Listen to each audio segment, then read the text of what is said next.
तरंग क्या है और किसे कहते हैं। तो तरंग के विषय में हम लोग जानने की कोशिश करते हैं, तरंग है क्या।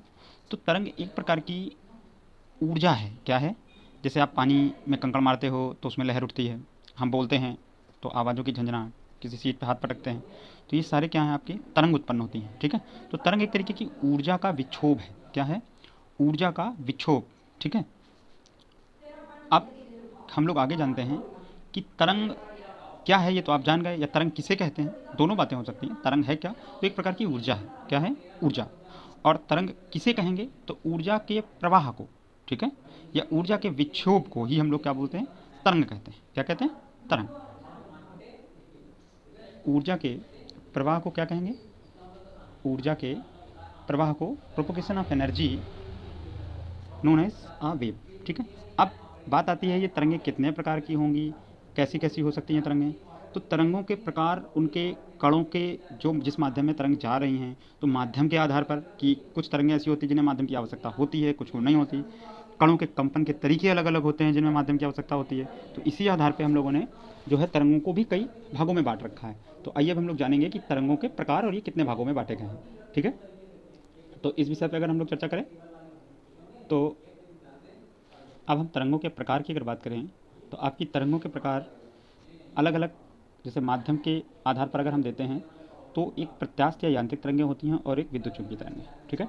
तो प्रत्यास्थ तरंगें कौन सी हैं और विद्युत चुंबकीय तरंगें कौन सी हैं। तो प्रत्यास्थ तरंगें या यांत्रिक तरंगें होती हैं जिनको माध्यम की आवश्यकता होती है गमन के लिए, और विद्युत चुंबकीय तरंगें आपकी वो तरंगें होती हैं जिनको माध्यम की आवश्यकता नहीं होती। ये चुंबकीय क्षेत्र और आपके विद्युत क्षेत्र में एक दूसरे के लंबवत परिवर्तन के कारण उत्पन्न होती हैं। अभी इनका एग्जाम्पल लेके हम लोग बहुत अच्छे से समझेंगे। और अगर कणों के संचलन और कंपन के आधार पर देखें, तो ये भी दो प्रकार की होती है, एक अनुप्रस्थ और एक अनुदैर्ध्य। तो इनकी एक एक की हम चर्चा कर लेते हैं पहले, और इस पर भी कर लेते हैं कि ऊर्जा के गमन के आधार पर तो प्रगामी और अप्रगामी। प्रगामी मतलब आपके जो ऊर्जा का प्रवाह होता है, तो उसमें एक एक थोड़ी थोड़ी दूर पर कणों के कंपन होंगे और कहीं पर नहीं होंगे, इस आधार पे होगा। सिर्फ ऊर्जा का गमन होगा, आधार के कणों में कंपन नहीं होगा, एक क्षेत्र पे होगा फिर छूट जाएगा फिर नहीं होगा। ये आपके प्रगामी तरंगें होती हैं। अप्रगामी जिनमें ना हो और ऊर्जा का प्रवाह हो जाए, तो इस तरीके की तरंगें क्या हो जाएंगी, अप्रगामी। ठीक है।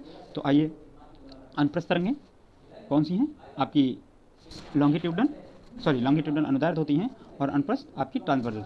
ठीक है। और प्रत्यास्थ या यांत्रिक तरंगें यानी मैकेनिकल वेव्स। तो आइए इनके विषय में भी हम लोग एक एक एग्जाम्पल के थ्रू ही समझते हैं, तो अच्छे से समझ में आ जाएंगी। तो यांत्रिक तरंगें कौन सी हैं, तो देखिए यांत्रिक तरंगों में अगर हम बात करें, तो आपकी जैसे हम कंकड़ जब मारते हैं तो पानी में, तो लहर इस तरीके की आपकी उठती है ना, तो ये वही लहर बनी हुई है पानी की। तो इस, क्योंकि अगर हम परिभाषा में बोलें कि अनुदैर्ध्य तरंग अनुप्रस्थ तरंगें कौन सी हैं, तो वे तरंगें मैकेनिकल हैं, तो यांत्रिक ही आपकी अनुदैर्ध्य भी और अनुप्रस्थ भी। अगर एग्जाम्पल हम समझ के देखना चाहें, तो एक इस तरीके की तरंगें ये लहर वाली हो गई, और आपकी ये जैसे कोई धागा या आपका एक तरफ बांध दें रस्सी और दूसरे हाथ से उसको झटका दें, तो उस वाली को आपको क्या बोलेंगे, उसको इस तरीके की जो भी वेव्स होंगी उनको हम लोग अनुप्रस्थ या ट्रांसवर्सल वेव्स बोलेंगे। ठीक है। जैसे ये है आपकी कौन सी, लॉन्गिट्यूडनल यानी कि अनुदैर्ध्य। ठीक है। जिसमें कण जो है, जिधर आपकी वेव चलेगी आपके कण उसी दिशा में वाइब्रेट होंगे। जैसे ये स्वरित्र द्विभुज है, तो ये स्वरित्र द्विभुज में क्या है, इसमें ये आपकी जो आपकी इसकी टंग्स हैं, भुजाएं हैं। ठीक है। तो ये आर्म्स जो हैं इसकी, तो ये आर्म्स वाइब्रेट होती हैं अपनी जगह पे। तो जब ये वाइब्रेट होंगी, तो वाइब्रेट होने में क्या होगा, इसमें जो है ढेर सारी वेव्स जनरेट होंगी, और वो वेव्स ये यहाँ पे चल रही हैं। ठीक है।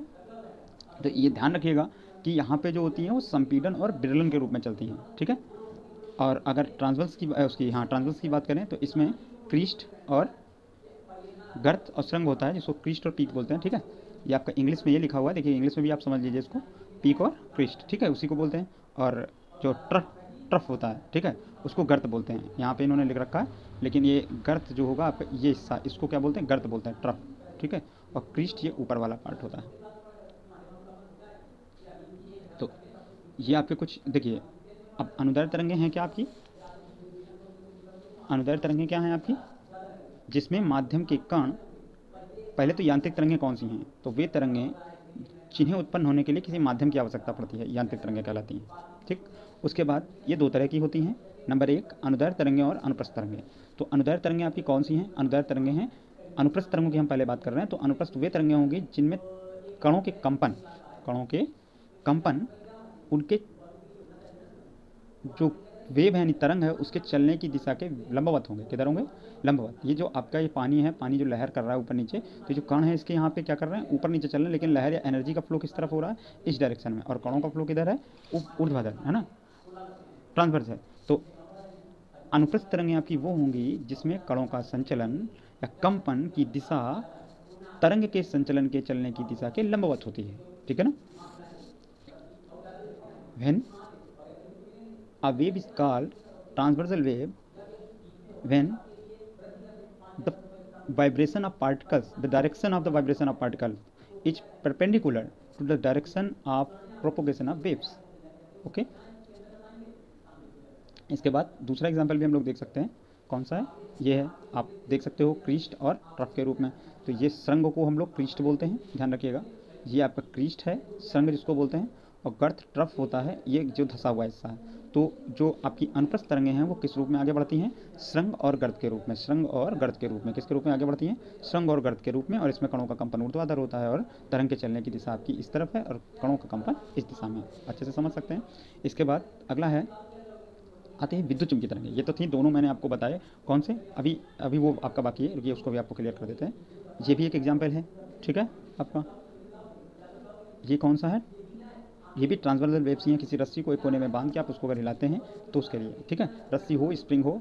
और हम लोग स्प्रिंग, एक चीज़ ध्यान रखिएगा, यहाँ पे स्प्रिंग को इस तरीके से हम लोग वाइब्रेट नहीं करा रहे हैं। स्प्रिंग इस तरीके से अगर है और इसको हमने इधर से खींचा तो आपका कहीं घनी, फिर कहीं दूर दूर, फिर कहीं घनी, ये हो जाती है। तो इसको हम लोग संपीड़न बोलते हैं और इसको क्या बोलते हैं, विरलन, क्या बोलते हैं, विरलन। वो होता है अनुदैर्ध्य तरंगों में, कहाँ पे, अनुदैर्ध्य। तो एक एग्जांपल समझ लेते हैं इसका, ये देखिए कि ये स्वरित्र त्रिभुज है, सेम चीज़ स्प्रिंग में भी होती है। तो जहाँ दूर दूर है ये विरलन है और जहाँ पास पास है वहाँ पर संपीड़न है, ठीक है। अगर हम ग्राफ पेपर पे ग्राफ बनाएंगे तो आपका ये जो है कुछ इस तरीके का ही बनेगा कि अब ये वाइब जो आपका ग्राफ बनता है वो ग्राफ किस पे बनता है, तो जो मान लीजिए यहाँ एक पार्टिकल है वो अपने लेफ्ट राइट मिडिल पॉइंट से लेफ्ट राइट कर रहा है, तो इसके जितना डिस्प्लेस हुआ इसको डिस्प्लेसमेंट या विस्थापन बोलते हैं। तो जैसे जैसे टाइम बढ़ता जा रहा है हम विस्थापन लेते जा रहे हैं, तो एक लहर जैसी आपको ये बन रही है, ठीक है। ये ग्राफ की लहर है, रियल में पानी की तरीके की लहर नहीं है जब हम पानी में कंकड़ मारते हैं, ठीक है। ये एक इत्तेफाक है कि आपका जो वाटर की वेव्स जो बनती है, जो उसमें अनुप्रस्थ वाली और ग्राफ बनाते हो उनका जो डिज़ाइन होता है वो एक जैसा लगता है, लेकिन ये कोई वेव नहीं है, मतलब वेव तो है लेकिन ये ग्राफ पे बना हुआ एक फिगर है जो इस तरीके से हम लोग को लहर जैसा दिखता है, ठीक है। रियल तो वाइब्रेशन यहाँ जनरेट हो रहे हैं जिसको हम लोग इसको समझने के लिए यूज करते हैं, ठीक। तो ये है अनुदैर्ध्य। अनुदैर्ध्य में क्या होता है, जो कणों के कंपन होते हैं वो तरंग के चलने के अनुदिश होते हैं। किधर होते हैं, तरंग के चलने के अनुदिश होते हैं। जिस तरह तरंग चलेगी उसी ओर आपके कण भी कंपन उसी दिशा में करते हैं, ठीक है, उसी के अनुरूप करते हैं। क्योंकि अब मान लीजिए तरंग तो इधर चल रही, कण आपका ये दाएं बाएं लेफ्ट तो कहोगे नहीं, हलो ये तो विपरीत दिशा में चल रहा है, दिशा में उसी के डायरेक्शन में जो है कण अपनी दाएं बाएं स्थिति में कंपन करेगा।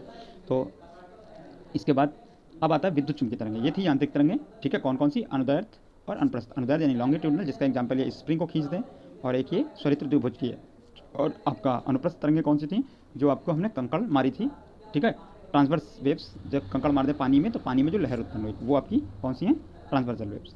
ये बात ध्यान रखिएगा, जो अनुप्रस्थ तरंगें होती हैं वो आपकी तीनों मीडियम में, तीनों में किसी भी सब्सटेंस या मैटर के तीनों फेज़ में, लिक्विड, सॉलिड और गैस में जनरेट हो सकती हैं, जबकि आपकी जो लॉन्गिट्यूडनल्स होती हैं वो ओनली एयर में ही जनरेट होती हैं। ये बात ध्यान रखिएगा, ठीक है। इसके बाद और फिर ये देखिए ये क्या है, तो ये हैं आपके मैग्नेटिक या विद्युत चुंबकीय तरंगें। कौन सी, इलेक्ट्रोमैग्नेटिक वेव्स, जिनको कहते हैं हम लोग विद्युत चुंबकीय तरंगें। ये क्या है, तो देखिए दो तरीके के फेज़ होते हैं आपके, एक इलेक्ट्रिक फील्ड और एक जो है मैग्नेटिक फील्ड। तो जो आपकी विद्युत चुंबकीय तरंगें हैं इन्हें माध्यम की आवश्यकता नहीं होती गमन करने के लिए। जितना भी आपका लाइट है या कोई भी रेडिएशन होता है, आपकी रिमोट से निकलने वाली रेज़ हैं, एक जो जिनसे बीमारी हो जाती है, यूवी अल्ट्रावायलेट हैं, जो हम लोग रिमोट से निकल रहे हैं, इंफ्रारेड हैं, ये सारे रेडिएशंस जो हैं अलग अलग, या जो लाइट विजिबल वाला हम देख पा रहे हैं, ये सारे क्या हैं आपके इलेक्ट्रोमैग्नेटिक वेव्स यानी विद्युत चुंबकीय तरंगें हैं। ये फिर चलते किस तरीके से हैं, तो अभी नल कुछ भी नहीं है। अब क्या होता है, जैसे आपका मैग्नेटिक और जो इलेक्ट्रिक फील्ड है, विद्युत क्षेत्र, चुंबकीय क्षेत्र, ये एक दूसरे में कन्वर्ट होते रहते हैं। इन्हीं के कन्वर्ट होने के प्रोसेस से ही आगे धीरे धीरे आपकी एक तरीके के एनर्जी का फ्लो हो जाता है। तो इसी को हम लोग क्या बोल देते हैं, विद्युत चुंबकीय तरंगें। तो ये आप इसमें देख सकते हो कि किस तरीके से चेंज हो रहा है। आपके अभी ये ब्लू कलर का जो है आपका वो इलेक्ट्रिक फील्ड है और जो रेड कलर का है वो आपका मैग्नेटिक फील्ड है। तो ये एक दूसरे से किस तरीके से आपका चेंज हो रहा है। तो अभी देखिए यहाँ पे ये जो डायरेक्शन है इनकी, तो ये किसी भी दो रहेंगी, एक परपेंडिकुलर, एक मैग्नेटिक फील्ड, एक इलेक्ट्रिक फील्ड। अब ये एक वेव का फिगर बना हुआ है, लेकिन हम जब लोग लाइट ये हम लोग की आँख पे पड़ती है तो इस तरीके के जो ये पैटर्न है वो एक साथ एक ही डायरेक्शन में बहुत सारे होंगे, मतलब ऐसे ऐसे कई सारे होंगे जिनके ये अगर 360 डिग्री का ये एंगल है आपका, ठीक है, तो इसमें अभी सिर्फ ये परपेंडिकुलर दो हैं, तो अभी हम कितने परपेंडिकुलर बना सकते हैं इस तरीके से थोड़े थोड़े एंगल पे? बहुत सारे परपेंडिकुलर बना सकते हैं ना, बहुत सारे परपेंडिकुलर जनरेट हो जाएंगे। तो जो लाइट आएगी तो उसमें जो ये वाइब्रेशन होंगे कई सारे डायरेक्शंस में होंगे, अलग अलग डायरेक्शंस में होंगे, ठीक है। लेकिन अगर हम लोग एक ही डायरेक्शन में कर दें किसी मटेरियल का यूज करके, तो उसको हम लोग ध्रुवित या पोलराइज लाइट बोल देते हैं। वो एक आगे की बात है, वो आगे की क्लासों में आप पढ़ लोगे वो क्या चीज़ होती है। अभी हम लोगों को सिर्फ इतना जाना है कि मैग्नेटिक फील्ड या विद्युत चुम्बकीय तरंगें क्या होती हैं, ठीक है। तो ये एक प्रकार की ऐसी तरंगें हैं जिन्हें माध्यम की आवश्यकता नहीं होती है। ये विद्युत क्षेत्र और चुंबकीय क्षेत्र में विक्षोभ या परिवर्तन के कारण उत्पन्न होती हैं, जिसमें विद्युत क्षेत्र और चुंबकीय क्षेत्र एक दूसरे के लंबवत निरंतर परिवर्तित होता रहता है और ऊर्जा का प्रवाह आगे बनाए रखता है, ठीक है। इसमें माध्यम की आवश्यकता नहीं होती, ठीक है। तो ये आपका हो गया। तो हमें उम्मीद है कि आप लोगों को काफ़ी इसमें कुछ समझ में आ गया होगा। एक और फिगर है, इससे भी हम लोग समझ सकते हैं क्या है ये। देखिए इसमें कैसे आपकी वेव्स कंटिन्यू बढ़ रही हैं और आगे बढ़ता भी जा रहा है। आपको इसमें समझ में आ रहा होगा, दिख रहा होगा कि किस तरीके से इलेक्ट्रोमैग्नेटिक वेव्स आपकी बढ़ती हैं, आगे चलती हैं, ठीक है। देख सकते हैं आप लोग इसमें एक दूसरे में इंटरकन्वर्ट हो रही हैं और एनर्जी का फ्लो आगे कंटिन्यू चलता जा रहा है, चलता जा रहा है।